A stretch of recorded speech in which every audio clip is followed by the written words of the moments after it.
আবহাওয়ার খবর জানতে চলে যাচ্ছি সহকর্মী ফারিহা সাজনিনের কাছে। ফারিহা, আজকের আবহাওয়া নিয়ে আপনার কাছে কি তথ্য আছে, আমাদের বিস্তারিত জানাবেন। ধন্যবাদ শ্রাবন্তী। দর্শক, আজ 5ই সেপ্টেম্বর 2025 তারিখে দেশের সর্বশেষ আবহাওয়ার তথ্য থেকে আমরা দেখতে পাচ্ছি রংপুর, ময়মনসিংহ, সিলেট ও চট্টগ্রামের অধিকাংশ জায়গায় এবং ঢাকা, রাজশাহী, খুলনা ও বরিশালের কোনো কোনো জায়গায় অস্থায়ীভাবে দমকা হাওয়া সহ হালকা থেকে মাঝারি বৃষ্টিপাত অথবা বজ্রসহ বৃষ্টিপাত হতে পারে।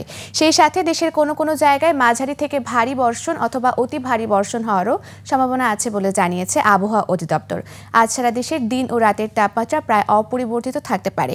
বর্তমানে উত্তর পশ্চিম বঙ্গোপসাগর ও তৎসংলগ্ন এলাকায় একটি লঘুচাপ সৃষ্টি হয়েছিল, যা পরবর্তীতে পশ্চিম উত্তর পশ্চিম দিকে অগ্রসর হয়ে ঘনীভূত হয়ে যেতে পারে।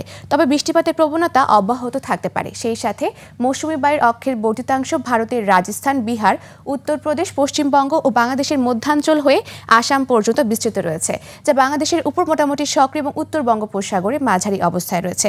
সেই সাথে বর্তমানে বিশেষ কিছু অঞ্চলের তাপমাত্রা যদি আমরা দেখে থাকি, তাহলে সিলেটে রয়েছে 28 ডিগ্রি সেলসিয়াস, ঢাকায় 30 ডিগ্রি সেলসিয়াস, কুমিল্লা, বরিশাল ও খুলনায় রয়েছে 29 ডিগ্রি সেলসিয়াস। গতকাল সর্বনিম্ন তাপমাত্রা রেকর্ড করা হয়েছে বান্দরবনে, যা 24 ডিগ্রি সেলসিয়াস, এবং সর্বোচ্চ তাপমাত্রা রাজশাহীতে, যা 35.8 ডিগ্রি সেলসিয়াস। গত 24 ঘন্টায় ঢাকার সর্বোচ্চ তাপমাত্রা ছিল 33.9 ডিগ্রি সেলসিয়াস এবং সর্বনিম্ন তাপমাত্রা 25 ডিগ্রি সেলসিয়াস। গতকাল ঢাকায় সর্বোচ্চ বৃষ্টিপাত রেকর্ড করা হয়েছে, যা 21 মিলিমিটার পর্যন্ত।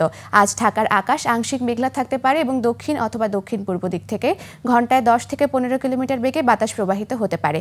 আজ সকাল 6টা অনুযায়ী ঢাকার বাতাসের আপেক্ষিক আর্দ্রতা নির্ণয় করা হয়েছে 89%। সেই সাথে আজ ঢাকার তাপমাত্রা শুষ্ক থাকবে।